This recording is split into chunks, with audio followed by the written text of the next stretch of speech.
Hi, everyone, and welcome to the Family Treehouse, a podcast series brought to you by Storied, where I chat with people who have a passion for genealogy, storytelling, or both. I'm your host, Heather Haunert, and today is a very special day. I have a guest that is what I consider a Storied power user. Julie Holmansky is one of our highlighted authors on the Storied platform. And if you want to see fantastic storytelling in action, her profile is full of amazing stories. Welcome, Julie. Thank you so much, Heather. Thank you for having me.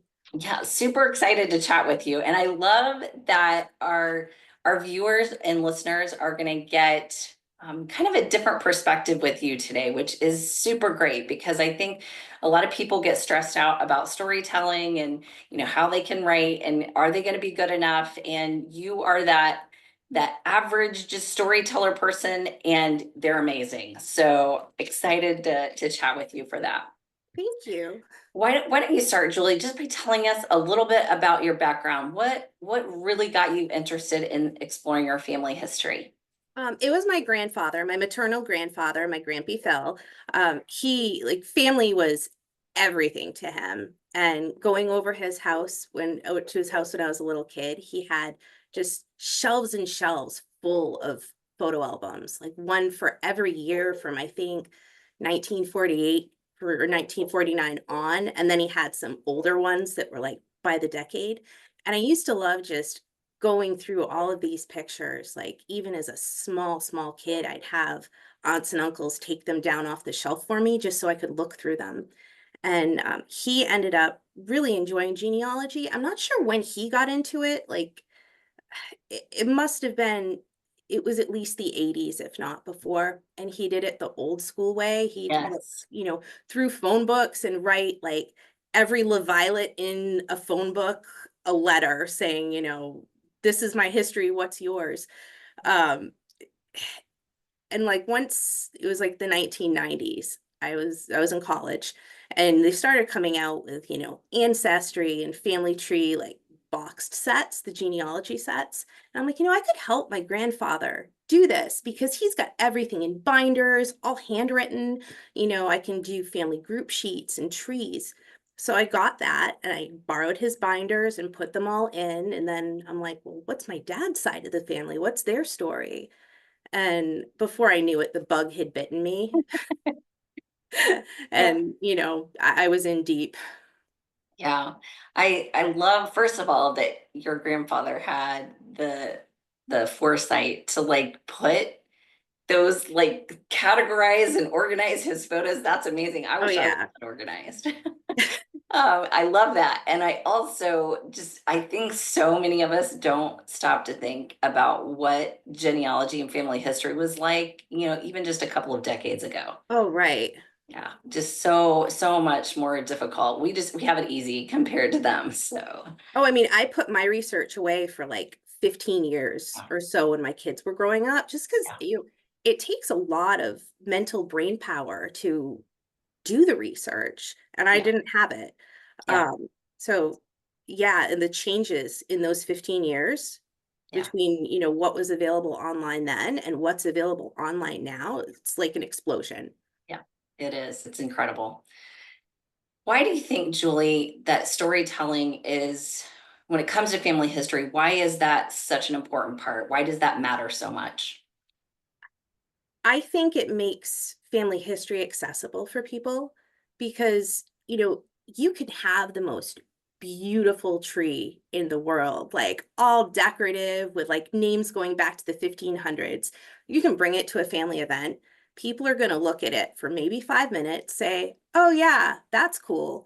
But it's not going to have any meaning to it. It's not going to tell the story of, your great grandmother as a single woman buying a house in 1920, Yeah, or your grandfather's uncle who like was a rum runner during yeah, prohibition. yeah, They're not going to see those stories. It's not going to have meaning. yeah. Yeah, I love that the analogy you did with the family tree. You're right. You take a family tree, just a, handwritten or printed version, and people are just gonna, just give it a passing glance and move on. But stories for sure or just what connects us, I think, as people. Right, exactly. Yeah. What inspired you to start writing your family stories on Storied? I was really intrigued by the platform because I'm on pretty much everything because this is my biggest hobby. It's what I do. Yeah, Um, but this was the only platform that really put stories at the forefront. Every other platform is the tree, which, and the research, which is, of course is necessary. You absolutely. need that to be able to write a story, Yeah, but the story wasn't paramount and it is on this platform. yeah, yeah. And I think you make a great point. I think so many of us that are really into genealogy as a hobby, it's sometimes, it's not just a one size fits all thing when it comes to different platforms and things that you use for it. I mean, I think you kind of have to have your hand in, a lot of different things to You get the whole do. picture. So You do, absolutely. this is always, I think, a question that people are curious about. How do you usually go about kind of writing your story? Is there a process that you use? Is there a formula that you use? How do you go about writing? That's kind of evolved over time, I'd say. I do keep a list of story ideas Yep. because as I'm, doing research, something might like I found some ancestor, this woman, I can't remember her name, which is why I put it on the list, Yeah. who was struck by lightning. That's how she died. Oh my gosh. Yeah. Oh my Right. gosh. So that's something I wouldn't necessarily remember. So any idea I have as I'm researching or I talk to family members goes on my list. So have a list. Yeah. And then if I'm writing about myself, like a personal story, Mhm. I don't really have a process. I kind of just write it because it's in my head. But Yeah. I found when I'm writing about anybody else, I know some people outline. I don't really do an outline, but Yeah. over time, I've learned it's easier for me to take all the information I can about that person and put it into the Word document Yeah. I'm going to be writing. Because otherwise, I keep going back and forth between, you know, ancestry, my heritage, Yeah. story, like, and, just my files full of newspaper clippings and Yeah. pictures. So if I have all of that in that Word document in chronological order, I can just go through. I will, if it's a newspaper article, I'll transcribe it. So Yeah. then when I'm ready to do the story, I can just like cut and paste and put things where they need to be. So Yeah. it's I kind of love that. Putting things in the chronological order in that document. That's a great idea. right. Do you ever find that do you ever go back to a story and add to it or change it in any way? That just popped in my head as you were talking. Oh, absolutely. Like Yeah. I'm actually in the process of doing that right now because I got more information. So it Yeah. kind of um changed the story, one of the stories a little bit. Yeah. So yeah. And I'm also curious, where do you stash your list? Like, is it electronic? Do you have it written down or a combination? It's in a Word document. So that's where I have it. I pull it up probably just about every day to like look at it or add to it. So Yeah, yeah. yeah, that's good. How do you make time for family storytelling and family history in general in your busy schedule? I think that's a question that people ask a lot, and it is time consuming. So, how do you kind of balance that? Yeah. Well, for me right now, it's easy. I mean, like I said, I put it on a shelf for like 15 years Yeah, because I just did not have the time. Now my kids are gone, they're grown, so I have tons of time. For me personally, I find writing at night is better. I'm a night owl, and yeah, that's where I'm most creative in the day. Even if I don't have anything going on, I get distracted. I'll get yeah, phone calls, different things. So, yeah, you know, I'm a yeah. night owl. Yeah. I told my husband, we were just talking about that this weekend about, just genealogy and storytelling in general and how, it's always a push. People are always looking for, a way to get young people on the platform or just, in the Mhm. space in general. And I mean, when you're young, it's just so hard to find time for that. When you have a family and so it definitely makes more sense the older you get to dive in because it's time consuming. It is. What features of Storied have you found most helpful for preserving your memories or just in general on the platform? There are a couple. One of them I haven't used to the fullest extent yet, but I love the family groups, or I should say groups, because they don't Yeah, have to be family right, groups. right. Um, and I think this is another thing that sets Storied apart because this time of year, especially as the Yeah, holidays are approaching, you see a lot of ads for, book writing things yeah, where you gift grandma this kit to write a book, she gets the prompts, she spends all year writing the book, and you get a nice book at the end. yeah, Story does that, but I feel better because yeah, it doesn't have to be limited to grandma, yeah, because you can invite, once you have a membership, you can invite people, form, groups, and invite people to those groups. So, if it is just grandma, she can have support along the way. It can be a thing where she posts a story every week and her family's looking forward to reading it, which would encourage her to keep writing. yeah, And it doesn't have to be just her. It can be other members of the story. You can do, if someone's getting married, you can, do a group for a family recipe book as a gift for that person. yeah. I'm kicking myself. My husband turned 50 this year. And of course, I thought of this after the fact. I'm like, I should have done something where I had all of, his family members and friends, write stories and send Mm, pictures like their memories of him, yeah, why he's important to them. So, I love that. yeah, I regret that. I said, when you're 60, I'm doing it. So like that's one of the big features that I love. Yep. Um, the one that I love the most and use the most though is the fan network. Storied, unlike any other platform out there, allows you to connect the fan network we talk about in genealogy, the friends, associates, and neighbors to your tree. And I Yeah. would even say, let's spell fan with a PF, pets, friends, associates, neighbors, because Yeah. on Yeah. Storied you can add pets too. I mean, Yes. we all Yes. have stories about our pets, Our right? fur babies. Yeah. Right. So, I mean, I've got a great one on there about my husband is an immigrant from Russia, and he and his family brought their family dog Oh, over to the US from Russia with them. And because the Russian government didn't let you take out anything that was valuable, they actually had to get a certificate from the vet saying she was a mutt of no breeding value to the country. it's So crazy. yeah, so they still have this certificate and like laugh about it that yeah, so Wow. so she's on our tree. Dina the dog Yes. is on our tree. And my grandmother had a ton of love letters from one of her very first boyfriends. So I've been transcribing those and he's on our Yeah. tree. Yeah. So Yeah, those I would say those are two of my favorite things too. I think with groups, I love that it can be anybody, it doesn't have to be family. I love the idea of the birthday stories. That's awesome.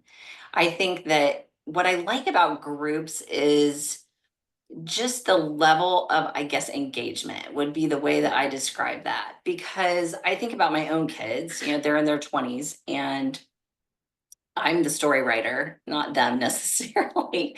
And so I love that I can put the stories on there. They can react to them, they can like them and comment on them, but it's, kind of to the degree that they want to interact, which I like.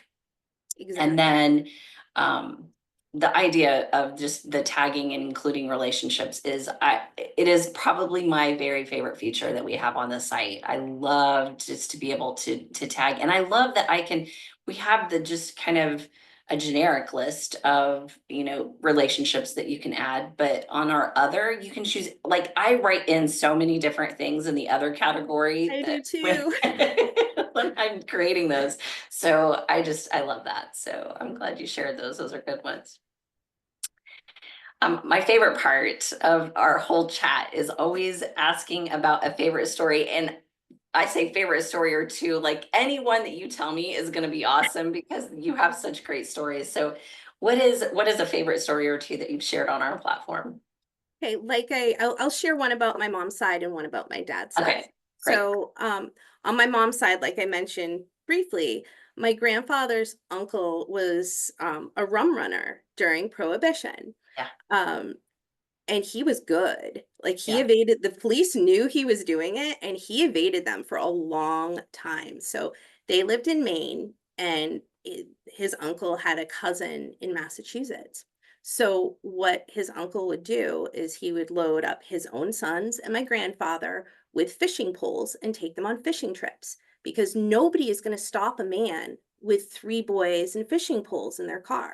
So, they'd go to Massachusetts, they'd go fishing, then they'd stop at, cousin Joe's house where the boys would be given ice cream in the kitchen, which was a big treat back then. yeah, And, Uncle Joe would be out in the barn, either emptying the extra gas tank he had in his car that was full of booze, or, yeah, filling it up from his cousin's stash. yeah. So, yeah, so that was That's one. awesome. That was one of the stories that really got me hooked on But genealogy, yeah, honestly. I'm sure that's awesome. Yeah. Um, And then on my dad's side, going in, I didn't really know anything about my dad's side of the family because they just, they didn't do family history. Yeah, yeah, So my dad's grandmother lived with him almost the whole time he was growing up. Her yeah, husband died in 1956, and she moved in with my grandmother and, the boys. yeah, So she helped raise them. Someone we knew very well. She died when I was 8, so I knew her very well. yeah. She had such a tragic backstory. Nobody knew about it. Like, my uncles Wow. were shocked when I told them. But I found this newspaper article, and this is the story I'm working on rewriting right now. It's going to be a Yeah, series of stories. oh, that's good. Um, Her parents were had a very dysfunctional marriage, and I knew before that her father had died from alcoholism. I found Mhm. that out like several years ago with the death certificate. Yeah, Couple years ago, I found a newspaper article. Her mother, my great great grandparents, my great great grandmother took my great great grandfather to court. This is in 1900, for failure to support her. And it was a no, sensational story. Like, neighbors came to testify in the court case that, he was a drunk, he stole the children's bed from the house. They were walking through, the streets to go to neighbors' houses. And this is in Rhode Island in the winter, barefoot to beg for coal. Neighbors were feeding them because there was no food. So, it was this incredible story. Like, nobody in the family had any idea. She was 2 at the time when this happened. oh, Um, and, just the reverberations from her childhood impacted her and all of her siblings. There were 7 siblings that lived to adulthood, and I've managed to, get in contact with several of my third cousins, so my great grandmother's siblings' great yeah, grandchildren. yeah, And, we've all been trying to piece the story together as a group. So it's been really fascinating and sad, yeah, like, so sad. yeah, yeah, yeah. I love that you're doing that. You talked about kind of doing it in a series too, because I think a lot of people ask a question about, how long should a story be? What's too long, what's too short. So the idea of doing it in a series, I love that. That's a great idea. That's part of how the writing process has evolved for me, Yeah. because I will just spew verbal diarrhea. I feel Yeah. like I need to tell the whole entire story at like one go. So I've Yes. really been working on breaking it down Yeah. into like a series of stories and manageable chunks for people. Yeah. Yeah. I think that helps. I mean, especially when I think about kind of going back to that, the younger generation, they're not here for it to read something that's super long. So Right. having the short snippets definitely does help for sure. Julie, what advice would you give somebody who wants to start documenting their family history and getting the stories down, but they feel overwhelmed? Because I do think that is a very typical feeling for people as they get started. So, what kind of advice do you have for them? Yeah, that's absolutely a typical feeling. And I felt that way too, because I think there's this perception, it's one that I definitely had, where you need to have all the information before you start. Yeah. You're never gonna have all the information. Like, I Right. make new discoveries every single day. Yeah. Um, what changed things for me was finding out about the 52 Ancestors Challenge. Yeah. A genealogist, Amy Johnson Crow, who Yeah. is absolutely amazing, runs it. It's totally free. You Yeah. sign up, you get a list of prompts. There's a Facebook group for support, and you just share your stories. The prompts are pretty loose. Yeah. You don't even have to follow the prompts. Her whole premise is just to get people writing. Yeah. And that's what really, really made a difference, because I went from wanting to tell a story to actually telling the stories. Yeah. Yeah. And I think I love that too. I love her 52 ancestors. And I think that even if you, because this is always me, I have that grand delusion that I'm going to do one every week for the Yeah, year, and I never make it. But I always tell myself, I'm better off than I was before. Even if I got 15 stories, I'm better than not having any. So, exactly. I did so well the first year. yeah, I found out about it, I think 2 or 3 weeks in. I yeah, did almost all of them that year, and that's it's awesome. been slowly tapering off, like in part because it's like, oh, well, I already wrote about that person. Yeah, right. Yeah, Right. yeah, But, yeah, for sure. I'm still, like you said, even if I'm not doing it every week, Yeah, you know, 10 stories, 15 stories is better yeah, than no stories. agree. Yeah. Do you, how do you go? You have such, one thing I love about your stories that you add are your pictures. Like your pictures are fabulous. They are so, You. so, so, so good.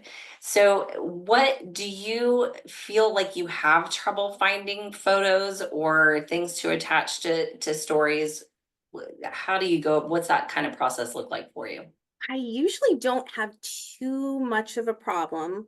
Um, when I do, I've started using AI to Yeah, generate yeah, pictures. Like, I've only have a couple like that. yeah. Usually I have newspapers or family pictures. Like I said, my grandfather had Yes. so many albums, and we've digitized all of those. Yeah. My cousin on my dad's side of the family has digitized all the family pictures for us and has them on a Google Awesome. Drive. So, and my father-in-law too. Yeah. Everything they brought from Russia, and he's a That's pack awesome. rat. Yeah. He digitized everything. So I'm fortunate I Yeah. have a huge repository to draw Yeah. from. Yeah. And I am trying to think, have you added any, because the other feature is to add, you can add PDFs and audio. I feel like you've added audio. Have I I seen audio? I Yeah. did add audio and PDFs, like Yeah. for my all those love letters written to my Yes. grandmother. I've been putting those in a PDF where I transcribe it and then attach the pictures of the letter, and it's a PDF. I love that. Yeah, That's so awesome. and I actually found the nephew of my grandmother's ex-boyfriend. So I've been sending him those letters, and I like, unfortunately, I was so hoping that someone in the family would have her love letters to him. They Yes. were destroyed when his uncle died. His mom and aunt felt they were too personal. So yeah, so No. they existed up through 1984 and then were destroyed. However, the man's name is Charlie, her Mm. ex-boyfriend. Um, he wrote so many, like over 80, I think, letters home to his mom during World War II. And in the man, his nephew that I found, wrote a blog with Oh. all the letters. And in so many of them, he mentions my grandmother. Oh. He had another girlfriend at the time too. They were broken up, but they were still like writing to each other. He Yes. mentions her so much. So Oh, that's so, amazing. yes, so I've done PDFs and I've also done audio. Turns out my grandfather, Phil, did an interview with a professor from the University of Southern Maine about working in the SD Warren paper factory, which was this huge paper factory in our town that employed like pretty much everybody. I mean, I even worked there in college during the Yeah. summer. So he gave this interview, and I found the professor. I got the whole interview from him, and my husband's been able to break it up into little chunks. So Yeah. I've been adding those to my stories here and there when I Awesome. can. Yeah. Yeah, that's awesome. Well, Julie, I knew this was going to be a great interview. Have been so looking forward to it. Thank you so much for sharing your knowledge and just passion for storytelling and family history. And I feel honored that you spent time with me today. So thank you for that. Well, thank you so much for having me. I'm very flattered by your nice, kind words. Well, and I am definitely I usually create an author page. So for everybody listening and watching, I'm going to put Julie's link for her author profile so people can go and check out her amazing stories that she has on Storied. So I'll be putting that up there for everybody. Until next time, friends, embrace the power of your family's untold tales and embark on a journey of discovery. Let the ink flow and the words dance as you weave together the threads of your ancestors' lives. Start writing your family stories today and let their voices echo through the generations to come at storied.com. Have a great day, everyone. And that brings us to the end of this episode of the Family Treehouse, where we celebrate the power of storytelling and preserving our family legacies. Storied is more than just a platform for sharing stories. Dive into those historical records and newspapers, discovering the hidden gems that bring your ancestors to life. Add branches to your family tree, connecting the dots between generations. Thank you for joining us on this storytelling journey. Your stories matter, and through Storied, they have the power to resonate across time and touch the hearts of generations to come. Keep uncovering your family's history and keep the spirit of storytelling alive with Storied.